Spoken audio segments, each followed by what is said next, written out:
त्याच्यासाठी मला इथे काम करायला संधी भेटलेली आहे आणि त्या संधीचं मी नक्कीच सोनं करेन. आणि ज्या महिला नाहीयेत, आपण घरोघरी जाऊन माझा जो उपक्रम आहे तो मी राबवणार आहे इथे. मी स्वतः इथे येऊन राहणार आहे आणि तो कार्यक्रम राबवणार आहे. घराघरामध्ये शिवसेना ही पक्ष आपला पोहोचला पाहिजे. घराघरामध्ये चिन्ह हे गेलं पाहिजे. घरातली प्रत्येक महिला ही बाहेर निघून, जसं लाडक्या बहिणीचा तुम्ही उपभोग घेतायत आज सगळ्या महिलांना मिळतंय, तसंच तुम्ही लाडक्या बहिणी येत ना, मग आपल्या लाडक्या भावाला एक मदत केलीच पाहिजे. एक मत लाडक्या बहिणीसाठी, लाडक्या बहिणीने लाडक्या भावाला द्यावं. एक मत मागते रिटर्न गिफ्ट म्हणून. केवायसीच्या त्या फंडात अनेक लाडक्या बहिणींचा हप्ता बंद झालाय. जरी माहिती क्लिअर केली, योग्य पद्धतीने माहिती काय भरली, होत होतं, केवायसीचा हाच विषय होता. केवायसी हे सर्व्हर डाऊन असल्यामुळे तो थांबवला आणि आता हे निवडणुका लागल्यामुळे ते थांबवलं होतं. पण याच्या पुढे तसं होणार नाही. एकदा इलेक्शन झाल्यानंतर आपण ते परत केवायसीचं व्यवस्थित करून घेणार. पण हप्ते थांबलेले नाहीयेत. प्रत्येकाला हप्ता हा गेलेला आहे. गेल्या महिन्यात ज्यांना हप्ते आले नाहीत त्यांना काल आणि आज पैसे जमा झालेले नाही. हप्ता बंद झालाय. ते नवऱ्यांना मागे लागले की तुम्ही आम्हाला 1500 रुपये द्या. मग आता नवऱ्याने कुठनं आणायचं? भाऊ देतोय ना नवऱ्याला देण्यापेक्षा. तेच बंद झाले ना अचानक. नाही, त्यांचा काहीतरी प्रॉब्लेम असेल त्या अकाउंट मध्ये. अकाउंट नाही, तुम्ही केवायसी मध्ये जे ऑप्शन दिले होते ते बटन दाबताना बरोबर दाबली आणि तुम्ही बंदच केलं शासनानं. कुठल्या बँकेत झाले असं? सगळीकडे बघा, दररोज 50 तक्रारी आहेत जिल्ह्यात, या कार्यालयात तुमच्या. मग तुम्ही जर परत ते ऑप्शन सुविधा उपलब्ध केली तर, बँकेशी नाही, शासनानं ती सुविधा उपलब्ध करून दिली तर ज्यांच्या चुका झाल्यात त्या परत हे करतील ना. ठीक आहे, आपण तो प्रश्न मांडूया.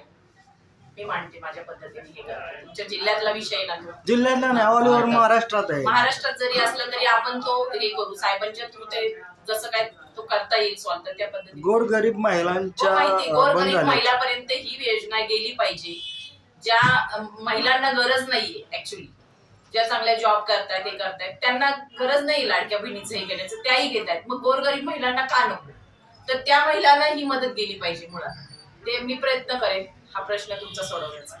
केवायसी मध्ये ना विधवा महिलांना ऑप्शनच नाही, नवऱ्याचं नावच नाही. पण ते हे केलं होतं, आदित्यताईंनी सांगितलं होतं ना, नाही पण ते ऑप्शनच नाही. तुमचं जर महिलांच्या विधवा महिलेचं जर नाव नसेल, वडिलांचं किंवा यांचं पतीचं, तर त्या महिलेला लाभ हा मिळणार आहे. पण ते केवायसी होतच नाही, पुढे जातच नाही, तिला केवायसी करायची गरजच नाही. ते सगळे रेशनिंग दुकानामध्ये जाऊन, ऑफलाईन मध्ये ते अंगणवाडी सेविकाकडे रेशनिंग दुकानामध्ये जाऊन त्यांची लाईन लागायला लागली. त्यांना किती कळलं नाही, केवायसी कसं करायचं तेच कळलं नाही. ठीक आहे. संघटना म्हणून होती ना, संपूर्ण महाराष्ट्रात जिथं गल्ली किंवा जिथं चौक तिथं शिवसेना होती. सामान्य माणसासाठी झटणारी संघटना म्हणून शिवसेना त्या काळात होती.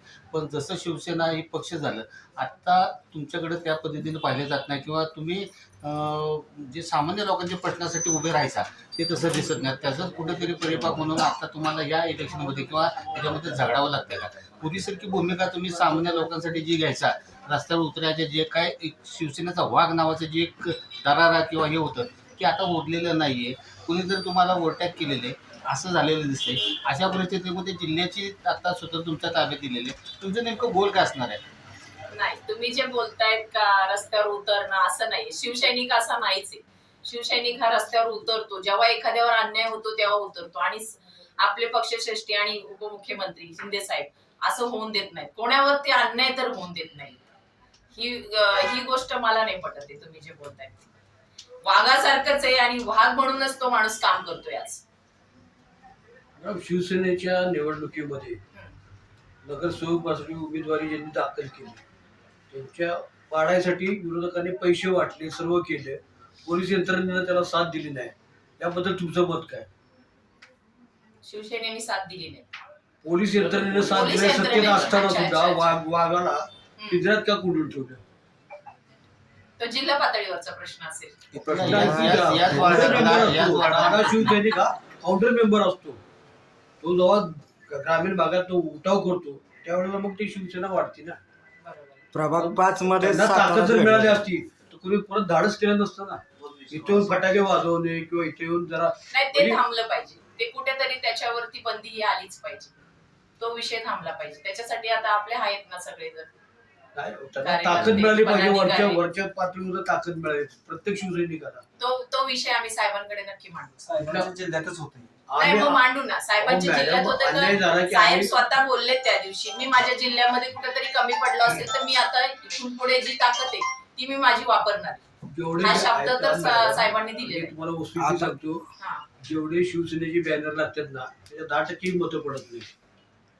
बॅनर जे एवढं असते म्हणजे आता एवढं असतं की दंडात्मक कारवाई बी नगरपालिकेने केली. पण पण यापुढे काही साहेब स्वतःहून लक्ष देणार तिथे.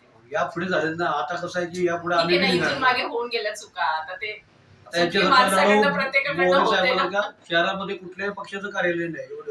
त्यांचं मध्यवर्ती लोक येतात समस्या घेऊन, समस्या सोडवल्या जातात. पण त्यांच्यावर अन्याय झालेल्या लोकांनी पाहिल्यानंतर हळहळ वाटते म्हणून आम्ही प्रश्न विचारतो. नाही नाही मान्य आहे मला. तुम्ही प्रश्न मांडायला पाहिजे. हा. हे मांडले तर मी पण साहेबांपर्यंत हे प्रश्न पोहोचू शकते. महत्वाचं एक सांगायचं होतं. कमजोर दिसतात वाळू म्हणजे नाही, बरोबर बोलले शहरात तुम्ही. एवढंच काम असतं. बरोबर बोलले. तरी साताऱ्यात महिला संघटन वाढवण्याच्या दृष्टीनं काय मेळावा पाहिला कधी घेणार आणि किंवा कशा पद्धतीने तुम्ही काम सुरू करणार? मी आता आपल्या नित्यच निवडणुका लागलेल्या आहेत आणि आता हा महिना बोललं तर काल संक्रांत झाली. त्याच्यामुळे मी आता मोठा उपक्रम राबवणार आहे. माझा उपक्रम असा राहणार आहे का प्रत्येक तालुक्यावाईज मी हळदी कुंकवाचा कार्यक्रम राबवणार आहे. म्हणजे प्रत्येक महिलेला तिचा मान सन्मान तर मिळेलच.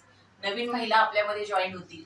नवीन महिलांना याच्यात येण्याची संधी मिळेल. आणि हळदी कुंकू म्हटलं तर प्रत्येक महिला ही घराच्या बाहेर पडतेच. त्यामुळे मी त्या पद्धतीने महिलांना बाहेर काढून त्यांची ज्या काही समस्या असतील त्या सोडवण्याचा नक्कीच प्रयत्न करेन. आत्ताच एक प्रकार घडलेला आहे की तुमच्या पक्षाच्या चिन्हावर जे उमेदवार होते शाहूनगरात त्यांच्या बाजूचा एक कार्यकर्ता आहे, त्यांनी काहीतरी स्टेटस ठेवलं म्हणून त्यांच्यावर गुन्हा दाखल झालाय. तुम्ही याची माहिती घेणार आहात का? हो घेऊ ना. आणि नक्कीच. काय पोलीस स्टेशनला भेट देणार आहात का? काय देते ना. देईल नक्की देईल.